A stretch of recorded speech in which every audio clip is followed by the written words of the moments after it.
Hello दोस्तों, प्रणाम। शीला तिवारी लड्डू गोपाल अवधि भाषा पे धरती जगह वाला गीत गा जाती है। आपको कैसे लगे लाइक करना, कमेंट करना, शेयर करना।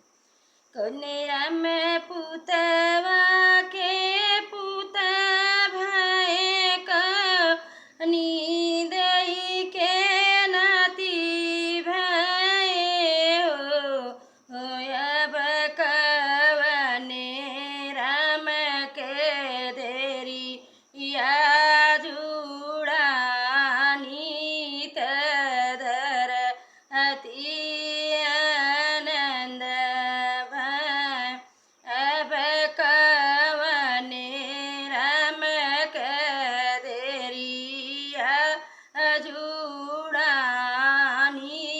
तदर अति आनंद भाई। मिसिर राम के पुतवा के पुत भाई मिसी आईनी दई के नाती भाई हो यारे पाड़े राम कधेरी या जुड़ानी तो धर अति आनंद अरे पाड़े राम कधेरी आजू आनी पलंग चढ़ी बई इठाई सखीन मंगल गावई गोतीन मंगल गावई हो।